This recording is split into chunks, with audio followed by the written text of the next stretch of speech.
that's why I love these type of forums and the SHA, because it creates a space where everybody can come from all walks of life and get information so that they can kind of navigate what works for them. So I'm this whenever February pops up, I get super amped because we get to then just be able to educate ourselves and our youth so we can connect together, and it just makes for a more divine interaction as we move forward.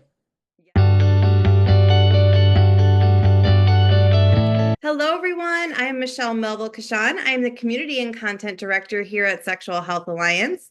And in preparation for our event happening in February 2025, Ethical and Legal Perspectives, my therapist is a porn star. I have one of our speakers with us today. Welcome, Jessica Nader. Thank you so much, Michelle. I'm super excited to be here. Yes, we're happy to have you. All right, Jessica, can you tell us a little bit about yourself?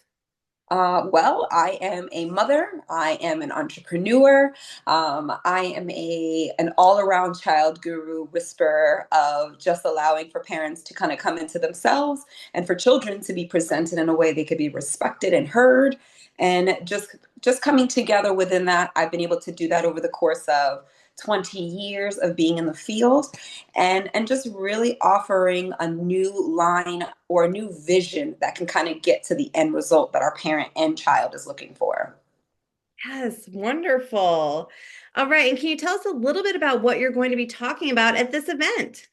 Awesome. Well, we get to talk about and give definitions to what terminologies we are going to hear when it comes to raising your children, not just in everyday, but specifically in the sex form issue. So, as far as families that are working in the sex industry, being able to normalize some of those terms, so we're not putting any type of shame, blame, or guilt in being able to understand what it is to seek pleasure, what it is to explain pleasure, and then to be able to do it in an age appropriate way where there's no shock and there's open lines of communication so parents and children feel safe to have this dialogue within the home.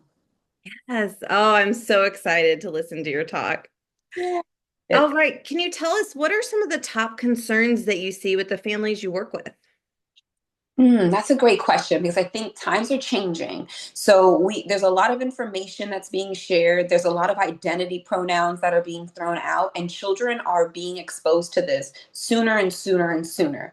So just trying to normalize certain things that happen in children, so that way gender roles are not confused. If a child is to dress like, if a boy, if it's a boy or it's a girl, and either one decides to dress in their opposite gender, normalizing that because that is what we call pretend play, and being able to kind of for children to understand what they feel and how those roles feel, but it's not to dictate who they are going to be in the future when they become the humans that they decide to be.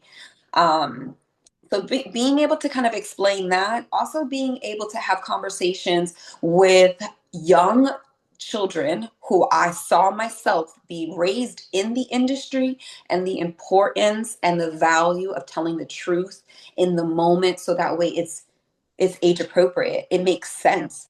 And then you kind of build on that framework as the child gets older. So I'm excited to have that conversation with Mani and Star, being able to kind of, we've been having this conversation for, in my time, I would say a lifetime, their Yeah. lifetime. But in professional space, being able to have that conversation now that they're adults and they're able to reflect more on what their childhood experience, and then being able to validate those things not only for themselves in the moment but also to be able to create framework for the viewers so that they can see themselves in that narration and kind of decide where they feel they can kind of grow into. Oh, yeah. And that's so helpful for them to share those firsthand experiences with everyone too. Absolutely. Like we're gauged by human connection.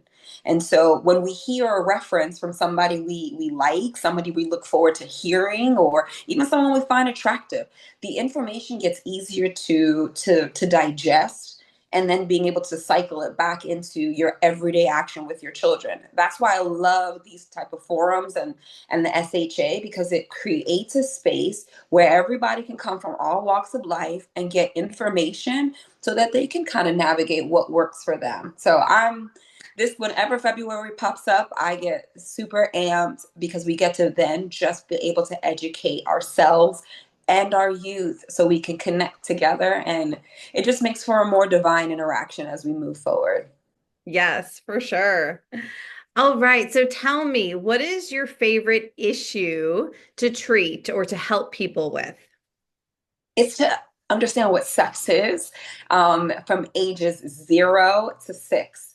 I don't know why I feel very comfortable. Maybe because the fact that I'm a type of person that holds no judgment. Mhm. So if there's a question that a parent has and like, oh, my 2-year-old was touching themselves and I wanted to stop, I'm all like, first of all, they're figuring out themselves. Like Yeah. a moment for that, you know? And then when they hear that, they're like, oh, it's not wrong. Oh, it's not like a fall because my child is touching. No, it's just an opportunity. They're exploring, they're feeling sensory, they're also understanding boundaries. So let's introduce that to them. But I love the shock, the shock of help me, my child just talked to me about sex. And I love just being able to kind of bridge that gap and get that tunnel vision of like, this is a great way to connect with your child in the most vulnerable space that builds trust and security. And then that child and your child alone will feel even more inclined to come to you because it makes them feel good. That makes them feel safe, that they can have these conversations, that they can go to their friends, they can go to the internet, but if they choose to come to you, you get to humanize the experience not only as their parent, but also because you're their favorite person, you know? So I Yeah. love having those type of conversations and sometimes hearing some of the funny stories that, parents are like, I didn't know what to do, so I told them to stop, or I closed the door and I didn't say anything. And it's like, you can open up that door. You Yeah. can you can talk to your child who you birthed, so once we empower the parent, it really empowers the child, and the child doesn't even have to say anything. Oh, I love that so much. And I think as parents, there's so much that we're like afraid of, and we don't know how to communicate with our kids regarding sex and sexual health. And so having someone like you to help us out is so beneficial. Yeah, I'm excited. It's something that we're never going to escape from. So the more we normalize it, the more we'll have these conversations when we're connecting with other moms, when we're play dating Yeah. and talking about filler conversations. Like, let's get some intel so we can make this village move forward in the most strongest component that we can. Yes, definitely. So my next question for you is, have you ever had an aha moment? Like a moment where things just like clicked or you realized something you didn't realize before? There was a time where a parent, which I didn't even realize I was being observed, um, and she brought in a flower and she brought in a card, and I was wondering like where, like I didn't do anything to warrant this. And when I read the card read, I observed you talking to a family about something very difficult, and you were so calm and you were so comfortable. And it was a person who was touring actually my facility. So Yeah. they weren't a client yet. And I think after a couple of days of them being there, they gave me the flower. And that secured her and her husband, knowing that they chose the best space for themselves and their child, because they felt like that we can confront other hard conversations with them if need be. So I realized in that moment the importance of like, you never know who's watching you. True. You never know. And the mark I want to make in this world is that I am inspiring in my actions, in my nonverbal movements, and for it to speak volume. So that was an aha moment for me when I was probably feeling at a time where I wanted to kind of switch lanes a little bit, because as an entrepreneur, like I always want to sell it every other month. Like, it's not working. Let's do something else. Yeah. So I think in that moment I was feeling kind of like, is this working? And that was a validating moment for me, knowing that I was in the space of where I was felt most purposeful. Oh, I love that story so much. And I think sometimes, like, we think the biggest impact we're going to make is when we're directly telling somebody something or trying to teach something, like, directly to someone. But really, like, the way we live our lives and the actions that we take that people are observing can have a huge impact on others. So true. So true. And you don't like, we live in such a content driven world, even when we're in person, we're still getting information like they're reels. So, Yeah. watching someone cross the street, you're digesting that information. And if I can serve as any point of reference, it's like, yeah, you never know who's watching. So if you do the right thing in the light, you never have to worry about the dark. I love that. Oh, that's so great.